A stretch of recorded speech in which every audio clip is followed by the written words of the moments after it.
오늘 이 시간에는 하나님의 뜻대로 행하는 자라는 제목을 통하여서 하나님의 말씀의 은혜를 나누고자 합니다.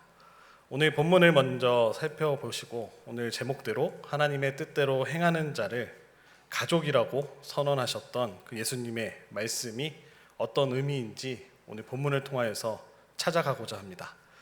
오늘 마가복음 3장이 주된 이야기의 핵심이 되는데요. 3장 앞쪽에 보시면 예수님의 가족이 예수님이 미쳤다라는 소문을 듣고 예수님을 잡으러 오는 이야기가 3장 20절로 21절에 또 나오고 있습니다.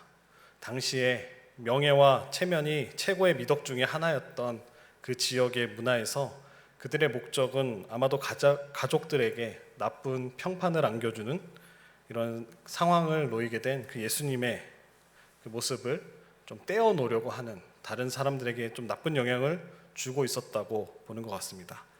그 이야기가 또 진행되는 가운데 갑자기 서기관들이 찾아와서 예수님이 능력 행하심을 바알세불, 그러니까 악한 그 우상에 따르는 바알세불이 귀신의 힘을 힘입어서 이 모든 것을 행하고 있다라는 논쟁으로 잠시 이야기가 중단되어지고요.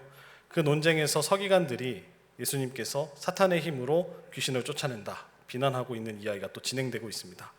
또 예수님의 가족이 예수님께 드러내고 있었던 그 잘못된 생각들과 결론들을 통해서 당시 이스라엘 종교 지도자들이 예수님께 행하였던 거짓 주장과 비슷한 모습을 살펴볼 수 있는 내용이 3장 오늘 본문 읽으신 앞에 내용들입니다. 이 모든 경우 예수님께서는 자신의 사람들이 예수님을 거부하는 모습을 살펴볼 수 있습니다. 마치 나사렛에 다시 돌아가셔서 사역하실 때 고향에서 배척당하셨던 주님의 모습을 또 떠오르게 합니다. 가족들에게도 배척당하시는 모습을 보면서 더 안타깝게 느껴지는 본문이 아닌가 생각됩니다. 예수님께서는 참된 영적 관계는 이 가족이라는 인종적이고 또 정체성에서 오는 것이 아니라 세상에서 하나님의 목적을 기꺼이 따르는 것에서 온다고 오늘 35절에서 가르쳐주고 계십니다. 예수님의 참된 어머니와 형제들은 하나님의 뜻을 행하는 사람들이라고 선포하고 계십니다. 이것은 결국 거기에서 안에 있어야 될 그 내부인이 되어야 될 사람들이 바깥으로 쫓겨나게 되고요, 하나님 나라의 축복을 놓치게 됨을 한편으로 보여주고 계십니다. 예수님 당시 시대에는 가족 간의 유대가 굉장히 단단하고 오래가고 하나됨을 중요시 여겼던 시대였습니다. 자녀들이 부모님과 또 가까이 살고 심지어는 같은 집에서 사는 것이 정상적인 모습이었습니다. 유대인 가족은 또 특별히 끈끈한 유대 관계 속에서 하나님이 주신 귀한 가정을 통하여서 또 하나님에 대한 이 가족에 대한 충성으로 말미암아 이것이 곧 하나님의 백성 이스라엘에 대한 하나님께 대한 충성으로 이어진다고 생각하고 가족들 안에서 신앙생활을 하고 그들이 가지고 있는 정체성을 지키는 것을 굉장히 중요하게 생각했던 사람들이었습니다. 그러나 오늘 본문 마가복음에서 저희들에게 보여주시는 것처럼 예수님께서는 그 유대인의 정체성에서 핵심을 이루는 상징들을 다 흔들어 버리시고 뒤집어 버리시는 모습을 살펴볼 수 있습니다. 가족 간의 유대는 안식일 준수와 또 음식 규정 등 유대인의 정체성을 상징하는 다른 것들과 동일선상에서 가족을 굉장히 중요하게 생각했던 당시 사람들에게 굉장히 어떻게 보면 충격적인 이야기로 그 사람들의 마음을 흔들어 놓으시고, 그리고 예수님께서 정말 전하고 싶은 이야기를 35절에서 말씀하고 계심을 저희들이 살펴볼 수 있습니다. 이 말씀을 통하여서 예수님께서는 곧 자기 제자들에게 하나님의 나라의 그 비밀들을 알려주셨는데요, 외인으로 비유되어 있는 이 메시지를 통하여서 마가복음 4장 11절에서 12절에 이렇게 말씀하고 계시는데요, 저희도 한 목소리를 함께 읽어보도록 하겠습니다. 시작. 이르시되 하나님 나라와 비밀을 너희에게 주었으나 외인에게는 모든 것을 비유로 하나니 이는 그들로 보기는 보아도 알지 못하며 듣기는 들어도 깨닫지 못하게 하여 돌이켜 죄사함을 얻지 못하게 하려 함이라 하시고, 많은 이들로 하여금 그 외인에 있는 사람들에게 그들로 보기는 보아도 알지 못하며 듣기는 들어도 깨닫지 못하게 하신다라는 말씀을 전해주고 계십니다. 하나님의 그 나라에 대해서 내부인이었던, 오늘 외부인이라고 불렸던 반대 내부인, 어떻게 보면 종교 지도자들, 바리새인 서기관들, 또 아브라함의 약속의 그 육체적인 후손들, 유대인들을 말하고 있겠죠. 이 사람들이 이제 외인, 바깥 사람이 되게 만드시고 오히려 바깥에 있었던 그들이 멸시하고 그들이 가까이 하지 않으려고 했던 죄인들, 세리들, 이방인들, 그들을 이제 내부인으로 불러 모으셔서 하나님의 구원을 받는 자가 되게 하시겠다고 계속해서 이야기하고 계십니다. 오늘 예수님께서는 자기 가족의 요청에 대한 대답으로 본문 33절에서 이렇게 말씀하셨습니다. 마리아와 또 그 형제들과 누이들이 찾아와서 예수님께 질문을 하죠. 우리 가족들이 밖에서 기다린다. 근데 오늘 33절에 이렇게 이야기하십니다. 대답하시되 누가 내 어머니이며 동생들이냐 하시고, 어찌 보면 굉장히 충격적이죠. 눈에 봐도 요셉의 아들이었던 예수님이셨고 육체의 자손 형제들과 자매들을 지금 많은 사람들 앞에서 부인하고 계시는 모습을 말씀해 주고 계십니다. 그러면서 예수님께서는 주위에 둘러앉아 있었던 사람들 가운데 12 제자, 그 더 많은 예수님의 따랐던 그 무리들, 온 사람들이, 그 모든 사람들이 모여있는 그 장소에서 본문 34절에서 이렇게 손을 뻗치면서 이렇게 이야기하시죠. 둘러앉은 자들을 보시며 이르시되 내 어머니와 내 동생들을 보라. 네. 실제적으로 육적인 관계에 있었던 어머니와 동생들은 모른다고 말씀하시고, 하나님 나라에 대해서 이야기하시면서 함께 따랐던 제자들과 예수님을 따른 무리들을 손짓하시면서 둘러앉는 자들을 바라보시면서 여기 둘러앉은 자들이 바로 내 어머니와 내 동생들이다 라고 선포하고 계십니다. 35절에서도 예수님께서는 그 말을 설명하시면서 오늘 선포하시는 말씀이 나오고 있습니다. 35절 말씀을 보시면 누구든지 하나님의 뜻대로 행하는 자가 내 형제요 자매요 어머니이니라. 이 말씀을 하시기 위해서 사람들은 순간 정적이 흘렀고, 이게 진짜 예수님의 가족이 누구인지, 하나님 나라의 그 가족에 포함된 가족이 누구인지 본문 35절에서 말씀하고 계심을 살펴볼 수 있습니다. 마가복음에서 하나님의 뜻을 따른다는 것은 1장 15절에서 이렇게 이야기하셨습니다. 이르되 때가 찼고 하나님의 나라가 가까이 왔으니 회개하고 복음을 믿으라 하시더라. 회개하고 하나님의 나라가 가까이 왔으니 이제 회개하고 복음을 믿으라. 회개와 믿음으로 예수님께서는 하나님의 나라의 선포를 지금 하고 계십니다. 하나님 나라에 반응하는 것이 무엇인지 말씀하고 계십니다. 하나님의 나라를 기다리는 자들은 회개하고 복음을 믿어야 된다는 것을 오늘 처음부터 이야기하고 계십니다. 하나님의 나라 가운데 있는 참된 가족의 관계는 어찌 보면 내가 속해 있는 민족과 아니면 내가 속해 있는 인종을 뛰어넘어서 하나님에 대한 순종과 하나님의 말씀에 대한 신실함, 그 믿음을 기초로 하고 있음을 오늘 예수님께서는 그 가족의 정의를 새롭게 내려주고 계십니다. 마가복음에서 예수님은 완전히 하나님의 뜻대로 행하는 제자의 본보기가 되어주십니다. 제자들은 예수님의 사명을 이해하는데 거듭거듭 실패합니다. 예수님의 말씀도 잘 이해하지 못하고요, 예수님이 원하시는 바대로 살지도 못함을 저희들이 보게 됩니다. 예수님께서 가장 큰 시련을 겪으실 때도 많은 제자들은 다 예수님을 버리고 도망쳤습니다. 예수님은 묵묵히 하나님의 계획을 충실히 실행하시면서 그 길을 걸어가셨습니다. 심지어 마지막 잡혀가시기 전 겟세마네 동산에서도 고뇌하시는 순간에서도 사랑하는 3명의 제자를 데리고 올라가서 기도해달라고 요청했을 때 그 3명의 제자는 피곤함을 이기지 못하고 예수님이 기도하실 때 잠자고 있던 모습을 저희들이 말씀에서 살펴볼 수 있습니다. 마가복음 14장 36절 하반절에도 이렇게 이야기하십니다. 그러나 나의 원대로 마옵시고 아버지의 원대로 하옵소서. 이렇게 기도하시면서 나갈 때도 예수님의 제자들은 그 뜻을 전혀 알지 못하고 우리 선생님께서 기도하시는가 보다 라고 끝나게 되는 것을 보게 됩니다. 십자가 순간에서도 이렇게 고백하셨던 그 말씀도 제자들은 이해하지 못했습니다. 그랬던 사람들을 데리고 다니셨던 분이 바로 예수님이셨습니다. 자기 가족에 대한 예수님의 말씀은 아마도 집단 중심이었던 당시 문화에서 굉장히 충격적인 말이었을 것 같습니다. 멀쩡하게 살아있는 어머니와 형제와 자매들을 보면서 누가 내 어머니고 내 형제들이냐라고 정색하시면서 이야기하셨을 때 수많은 사람들이 굉장한 충격을 받았을 것입니다. 어찌 보면 예수님은 자신의 가족을 거부하고 계신 것은 아니었습니다. 예수님께서 말씀하시는 가족은 인종이나 민족적인 정체성에 의해서 세워진 것이 아니라 하나님의 나라와 이 세상에서 하나님의 목적에 대해서 충성되이 나아가는 하나님의 뜻대로 행하는 자임을 다시금 말씀해 주시기 위해서 오늘 이렇게 행동하셨음을 살펴볼 수 있겠습니다. 그 사회에서는 예수 그리스도에 대한 충성이 종종 자기 가족에게 거부당하는 결과도 가져왔기 때문에 예수님을 메시아로 구원자로 받아들였던 유대인들은 가족들에 의해서 배척당하고 또 공회에서 또 출교당하고 그런 일들로 인하여서 정말로 이단아라로 불리고 배교자라고 취급당했던 상황들이었습니다.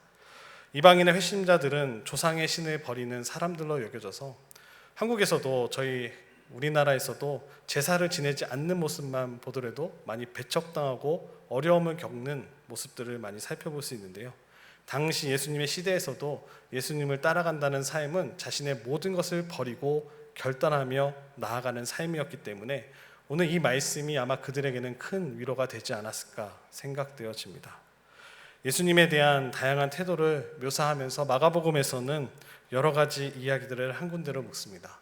3장의 초반부터 제자들도 부르시고 또 예수님께서 행하시는 모든 이적과 기적들을 보면서 많은 사람들에게 손가락질 당하시며 또 그 가족들이 심지어는 친척들이 예수님을 잡으러 오는 모습들을 저희들이 살펴볼 수 있습니다. 또 서기관들은 나와서 당신이 행한 모든 능력은 가짜이고 사탄의 능력을 힘입어서 하는 이 거짓에 정말로 잘못된 이단의 괴수라고 불리고 논쟁하는 가운데 또 예수님께서는 그 가운데 성령을 회방하지 말라고 말씀하시면서 또 새로운 또 가족들이 찾아왔을 때 정색하시면서 진정한 하나님 나라의 가족은 누구냐? 하나님의 뜻대로 행하는 바로 둘러앉은 제자들과 예수님의 말씀을 따랐던 세리제인 이방인들을 바라보고 계심을 볼 수 있습니다.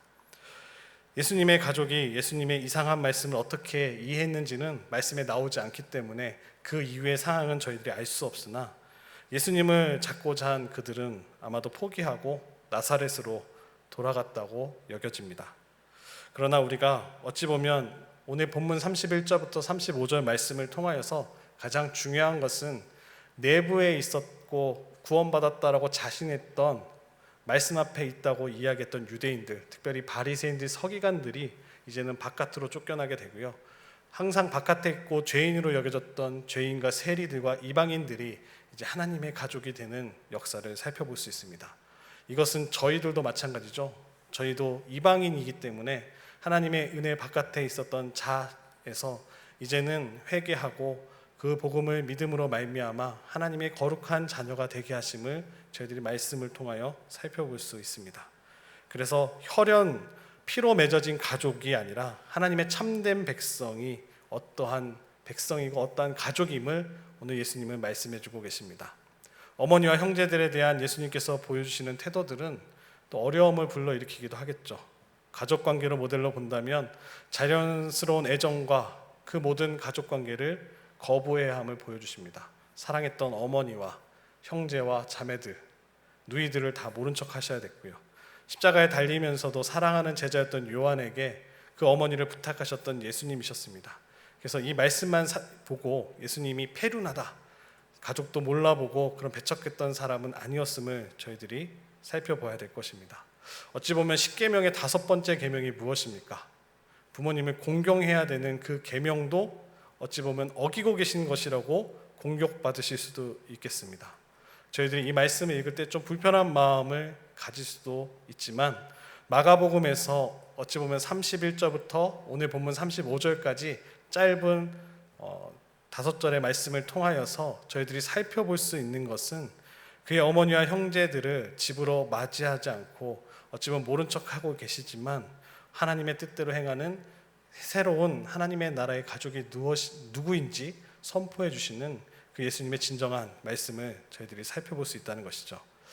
마가복음을 통하여서 마가는 계속해서 이야기합니다. 예수님과 가족 중에 선택하라고 요구하시는 그 예수님의 말씀은 포함되어 있지 않지만 마가복음 13장 12절에서 이렇게 이야기하십니다.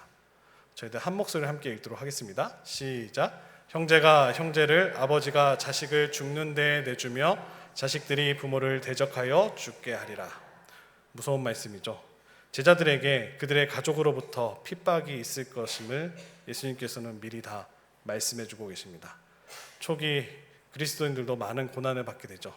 한국에 들어왔던 초기 기독교인들도 많은 어려움 속에서도 하나님을 향한 그 믿음을 지켜서 끝까지 그 신앙을 많은 사람들에게 보여줌을 저희들 역사를 통하여 살펴볼 수 있습니다. 또 마가복음 10장 28절로 30절에는 이렇게 이야기합니다. 베드로가 여짜와 이르되 보소서 우리가 모든 것을 버리고 주를 따랐나이다. 예수께서 이르시되 내가 진실로 너희에게 이르노니 나와 복음을 위하여 집이나 형제나 자매나 어머니나 아버지나 자식이나 전토를 벌인 자는 현세에 있어 집과 형제와 자매와 어머니와 자식과 전토를 100배나 받되 박해를 겸하여 받고 내세의 영생을 받지 못할 자가 없느니라 라고 위로해 주고 계심을 저희들이 살펴보십니다. 예수님을 따랐던 그 제자들에게 이제는 더 새롭고 더 큰 가족을 위해 혈육을 버려야 된다는 일도 극단적으로 이 모든 것들을 버리고 주님을 따르라 라고 말씀하신 것이 아니라 그 길을 걸어감에 있어서 많은 핍박이 있고 많은 포기해야 되는 일들이 있지만 그 길을 끝까지 이기며 나갈 때 당장 눈으로 보이는 이익을 주시는 것이 아니라 하나님의 귀한 하나님의 뜻대로 행하는 자에게 주시는 영원한 선물 영생이 있다는 것을 말씀해 주고 계십니다. 계속해서 말씀해 주시는 것은 가족관계가 중요하지 않다는 것이 아니라 하나님 나라에 대해서 예수님께서 선포하시고 제자로 부르셨고 우리를 그렇게 만들어 가신다는 것을 이야기해 주고 계십니다. 제자들에게 소개되었던 하나님의 백성이라는 새 가족은 우리가 알고 있었던 피로 맺어진 혈육보다도 더 중요하다고 말씀하십니다. 하나님의 뜻대로 행함으로 인해서 자기 가족으로부터 이해받지 못하고 핍박받고 어려움 속에 있게 된다 할지라도 그것은 충분히 지불할 가치가 있다고, 영적인 가족이 더 중요하다고 예수님은 오늘 말씀하고 계십니다. 본문 32절을 보시면 이렇게 나오죠. 오늘 마가복음 3장 32절 말씀입니다. 무리가 예수를 둘러 앉았다가 여짜오되 보소서 당신의 어머니와 동생들과 누이들이 밖에서 찾나이다.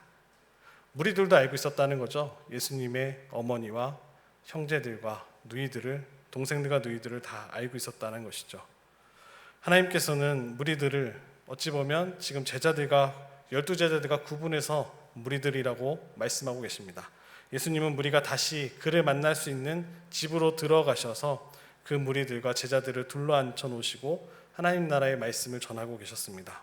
예수님이 함께 그 자리에 둘러앉은 자들과 있을 때 하나님께서는 또 다시금 예수님을 통하여서 35절에서 선언했던 그 말씀과 같이 하나님의 뜻대로 예수님과 그 여정을 평생을 함께 하겠다고 따르겠다고 고백하는 그 무리들에게 위로의 말씀을 전해주고 계심을 보게 됩니다.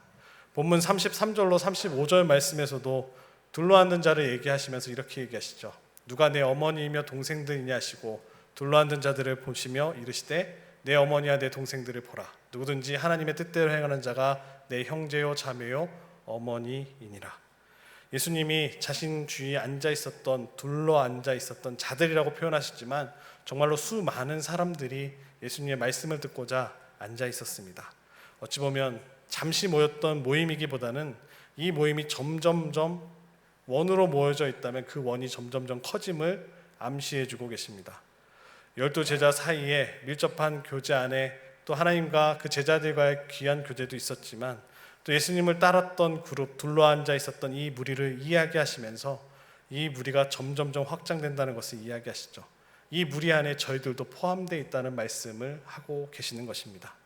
우리는 바깥에 있었던 자들이지만 이제는 안으로 들어와 그 둘러앉은 자들 가운데 이 자리에 앉아 계시는 한 분 한 분이 계시다라고 오늘 예수님께서는 말씀하고 계시는 것입니다. 그러면서 우리에게 말씀하시는 것이 무엇입니까? 하나님의 뜻대로 행하는 자가 되라고 말씀하고 계시는 것입니다. 이런 맥락에서 보시면 마가복음 3장 22절 상반절에 예루살렘에서 내려온 서기관들이 등장하게 됩니다. 그 전에 분명 자신들이 하나님의 뜻대로 행하고 있다고 생각했던 사람들, 대표적인 인물들, 서기관들입니다. 말씀을 지키고 말씀을 연구하고 율법을 정말로 철저하게 지키는 우리다라는 자부심을 갖고 살아가는 그들이었습니다. 예수님의 가족도 마찬가지였죠. 예수님과 가장 친밀했던, 예수님이 놀라운 기적을 일으키실 때마다 우리 아들이야, 우리 오빠야, 우리 형이야 라고 자랑하지 않았겠습니까? 분명하게 사용된 것처럼 어찌 보면 종교적인 헌신 또 다른 구별시킨 목적으로 하나님의 뜻이라는 것을 분명하게 35절에서 세우시면서 말씀하고 계신다는 거죠. 다가오는 이 하나님의 나라에 대해서 예수님의 선포는 앞서서 마가복음 1장 15절에서 이야기했던 대로 회개의 부르심으로 복음에 대한 믿음으로 연결 지으셔서 회개하고 복음을 믿으라 하라는 말씀을 통하여서 예수님께 나아갈 수 있다고 이야기하시면서요, 하나님의 뜻대로 행하는 자가 내 친족이고 참 가족임을 선포하고 계시는 것입니다. 이제 예수님이 말씀하고 계시는 하나님의 뜻대로 행하는 자가 가족인 하나님의 나라에 대해서 좀 살펴보기 원합니다. 예수님께서는 역시 자신이 어디로 가고 있었는지 정확하게 알고 계셨습니다. 그것은 하나님의 나라로 하나님께서 예수님을 부르셨다라는 것을 알고 계셨다는 거죠. 예수님이 사용하셨던 이 표현들은 제자들에게 분명한 목표를 제시해 주셨다면 어찌 보면 제자들은 그 비전을 마음과 목숨과 뜻과 힘을 다해 실천하면서 그들의 삶을 변화시키려 노력했을 것입니다. 그러나 그리스도인들에게 예수님이 말씀하셨던 그 하나님의 나라는 무엇을 의미하고 있을까요? 여러분들에게 질문을 드린다면 아마 많은 정답을 또 이야기하시겠지만 이렇게 대답하실 수도 있을 것 같습니다. 하나님의 나라는 무엇일까요? 이렇게 질문을 드린다면 하늘나라, 천국, 영생, 우리가 죽은 뒤의 삶, 또 이런 대답도 할 겁니다. 땅 위의 하늘, 천년왕국, 완벽한 세상, 낙원. 하나님의 나라는 예수님께서 자신의 사명을 나타내시기 위해 가장 즐겨 사용하셨던 표현 중에 하나입니다. 마태복음은 예수님의 사역 전체를 이렇게 요약합니다. 마태복음 4장 23절에 이렇게 이야기하시는데요, 한 목소리로 함께 읽도록 하겠습니다. 시작. 예수께서 온 갈릴리에 두루 다니사 그들의 회당에서 가르치시며 천국 복음을 전파하시며 백성 중에 모든 병과 모든 약한 것을 고치시니. 가르치시고 복음을 전파하시고 고치시는 은혜가 있다고 한마디로 요약해주고 있습니다. 하나님의 나라에 대한 그 예수님의 꿈 뒤에는 예수님의 말씀이 놓여 있고 그것을 또 사랑하는 제자들에게 기도하는 형식이었던 주기도문을 통하여서 가르쳐주고 계십니다. 주기도문 가운데 그 예수님의 꿈을 다시금 되새길 수 있는 표현이 있는데요, 이렇게 고백되어지죠. 나라가 임하시오며 뜻이 하늘에서 이루어진 것 같이 어디서도 이루어진다고 말씀하십니까? 땅에서도. 땅은 우리가 거하고 살아가는 곳입니다. 나라가 임하시고 하나님의 나라가 이 땅 가운데 임하신다고 말씀하시고요, 하나님의 뜻이 하늘에서 이루어진 것 같이 우리가 살고 있는 이 땅에서 이루어진다고 기도하라고 가르쳐 주신 기도, 주기도문이십니다. 하나님의 나라가 예수님께 그렇게 중요한 것이라면 그것이 의미하는 것은 과연 무엇일까요? 간략하게 정리해 본다면 첫 번째는 하나님의 나라는 하나님 사랑과 이웃 사랑으로 삶을 변화시키는 사회가 된다는 것입니다.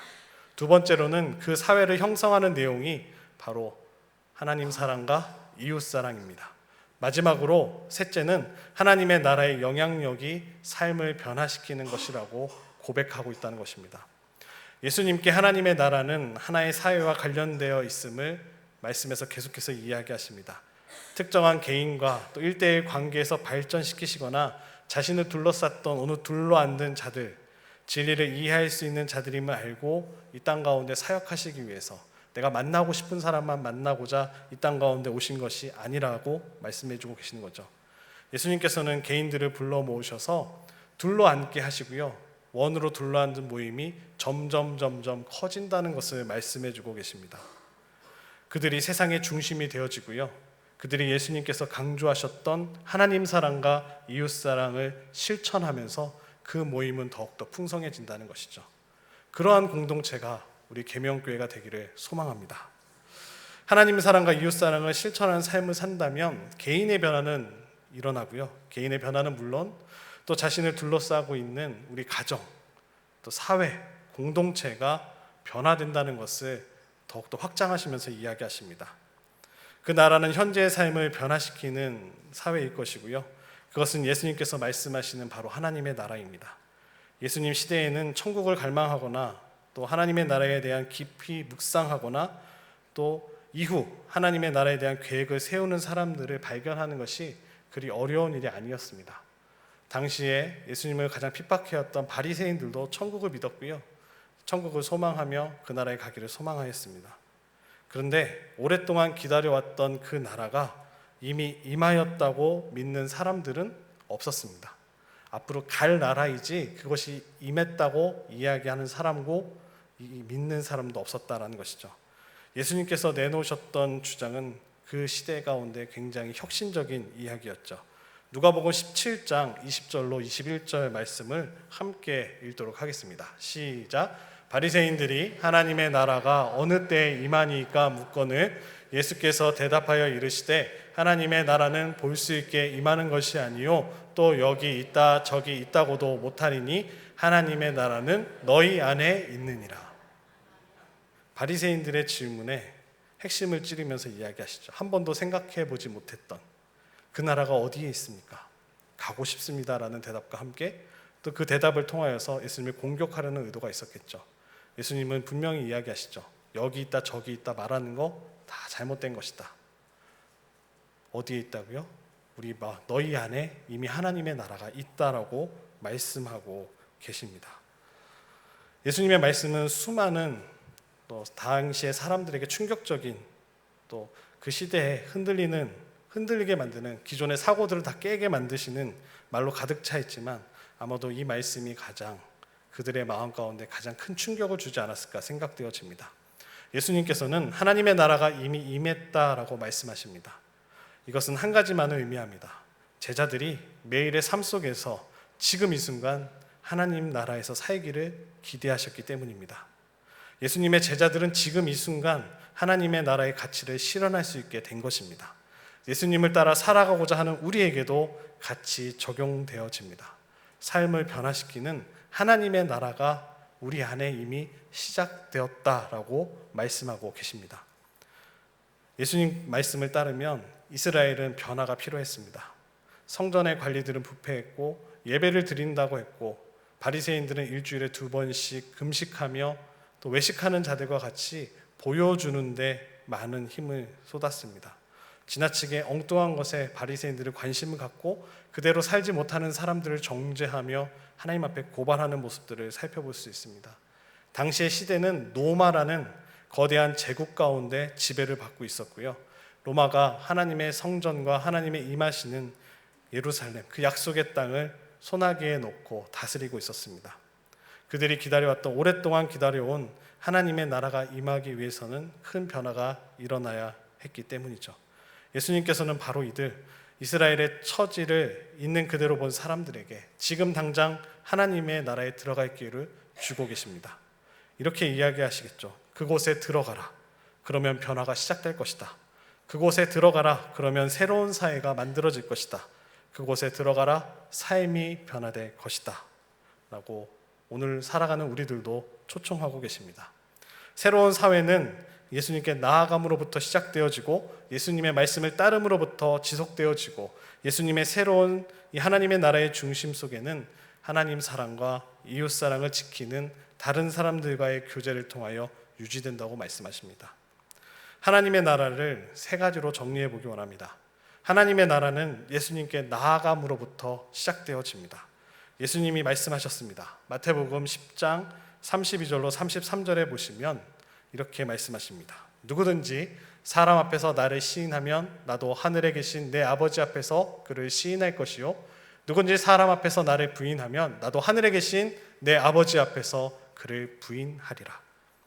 만일 예수님께서 자신에 대한 신앙을 고백하는 것이 그 사람이 하나님 나라에 들어가는 방법이라고 생각하셨다면 그가 예수님께서 당시 나사렛 회당에 서서 이사야서 말씀을 읽으신 뒤 이사야 예언이 자기를 가리킨다고 말씀하신 것을 선언한 것은 조금도 이상한 일이 아니었을 것입니다. 누가복음 4장 17절로 19절 말씀인데요. 선지자 이사야의 글이 드리거늘 책을 펴서 이렇게 기록된 데를 찾으니 곧 주의 성령이 내게 임하셨으니 이는 가난한 자에게 복음을 전하게 하시려고 내게 기름을 부으시고 나를 보내사 포로된 자에게 자유를 눈먼 자에게 다시 보게 함을 전파하며 눌린 자를 자유롭게 하고 주의 은혜의 해를 전파하게 하려 하심이라 하였더라. 회당에 있었던 몇 사람이 이 말씀을 듣고 하나님을 모독한다고 예수님을 당장 죽이려 했던 것도 놀라운 일은 아니었던 것 같습니다. 결론은 이렇습니다. 예수님은 자기에게 나아옴으로써 하나님의 나라가 시작된다고 말씀하시고 선포하고 계십니다. 하나님의 나라는 예수님과의 인격적인 관계를 통하여서 예수님께 나아감으로써 시작한다는 것을 깨달아 알므로 하나님의 나라는 우리 가운데 시작되는 줄로 믿습니다. 하나님 사랑과 이웃 사랑은 한 사람의 인격 전체를 들여서 마음을 다해, 목숨을 다해, 뜻을 다해, 힘을 다해 전체를 요구하는 것이기에 하나님의 나라에 들어가는 것은 이제 그 시작 단계가 전심을 다하여 예수님을 따라가는 삶부터 시작되어진다는 것이죠. 이러한 변화가 하룻밤 사이에 변화되지 않기 때문에 변하는 예수님을 따르는 우리의 삶 속에서 만들어지고 지속되고 있음을 오늘 본문에서 이야기하십니다. 또 하나님의 나라는 두 번째로 예수님을 따름으로써 지속된다고 말씀하십니다. 예수님 당시에 존경받았던 유대인들의 생활 방식은 토라, 모세오경을 중심으로 했던 율법 중심의 삶이었습니다. 우리는 그것을 율법 중심의 삶이라고 부를 수 있겠죠. 예수님은 그 율법 중심의 삶이 하나님의 나라를 통하여서 이제는 예수 중심의 삶으로 바뀌어야 된다고 가르쳐주고 계십니다. 그리고 그것을 가르쳐서 자신의 멍에라고 부르신 적이 있습니다. 마태복음 11장 28절로 30절 말씀입니다. 잘 아시는 말씀인데요. 한 목소리로 읽도록 하겠습니다. 시작. 수고하고 무거운 짐진 자들아 다 내게로 오라. 내가 너희를 쉬게 하리니 나는 마음이 온유하고 겸손하니 나의 멍에를 메고 내게 배우라. 그리하면 너희 마음의 쉼을 얻으리니 이는 내 멍에에는 쉽고 내 짐은 가벼움이라 하시니라. 예수님 당시에 그 율법을 준수했던 이들은 율법 중심의 삶을 율법의 멍에라고 불렀습니다. 어떤 이들은 이 율법의 멍에가 기쁨의 원천이 된다고 주장하기도 하고 그렇게 또 생각하고 살아갔습니다. 그러나 일반적인 이스라엘 백성들은 율법의 멍에를 기쁨으로 전혀 생각하지 못했음을 살펴볼 수 있죠. 율법의 무거운 짐으로 여겼습니다. 사도 베드로 같은 경우도 이 일이 있은 후 20년 후에 예루살렘 공회에서 이렇게 이야기합니다. 사도행전 15장 10절 말씀인데요. 이렇게 고백합니다. 그런데 지금 너희가 어찌하여 하나님을 시험하여 우리 조상과 우리도 능히 매지 못하던 멍에를 제자들의 목에 두려느냐. 왜 율법을 하나님께서 온전케 하시고 가볍게 하셨는데 다시 그것을 왜 목에 걸려고 하느냐라고 이야기합니다.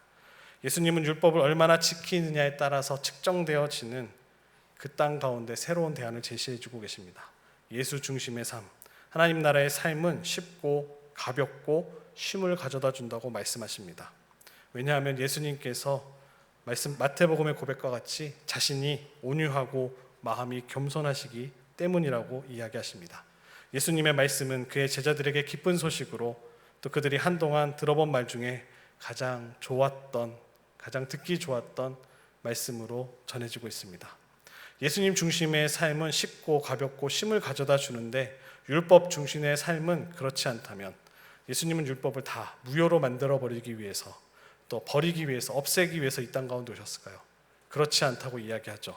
율법은 취소된 것이 아니라 오히려 온전해졌다고 이야기하십니다. 율법이 가르치고자 했던 모든 것이 예수님께서 가르치셨던 바로 그것이었기 때문입니다.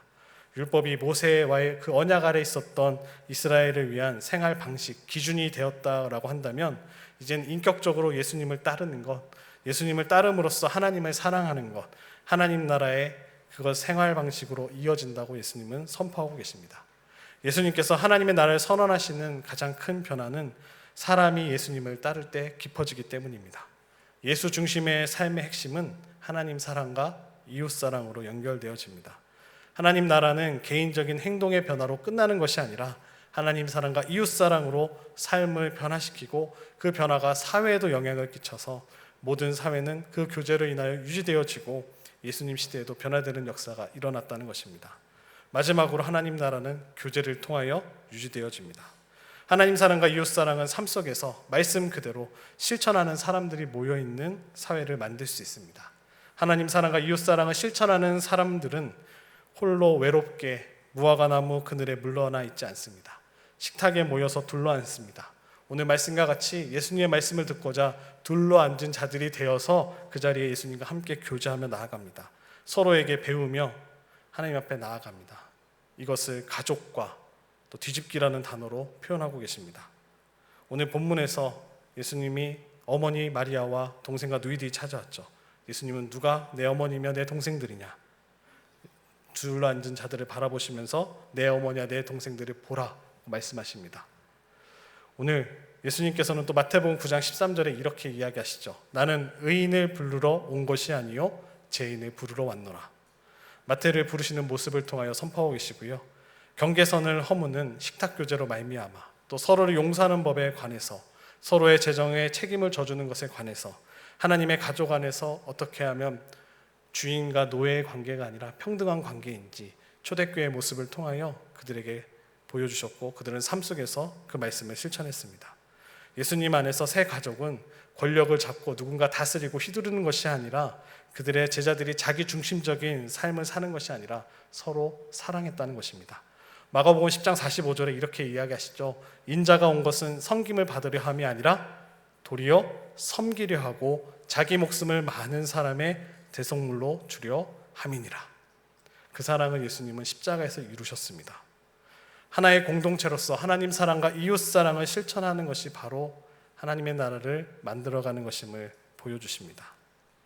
예수님을 선포하신 하나님의 나라와 또 하나님과 이웃을 사랑하는 삶으로 우리를 나아가게 하시며 우리 공동체 계명교회를 변화시킬 줄로 믿고 우리의 가정이 변화될 줄로 믿고 우리가 살아가는 대한민국이 변화될 줄로 믿습니다. 이 시간 하나님의 뜻대로 행하는 자 우리를 부르신 줄로 믿습니다. 날마다 삶 속에서 하나님의 뜻을 행하시는 모두가 되시기를 축복합니다.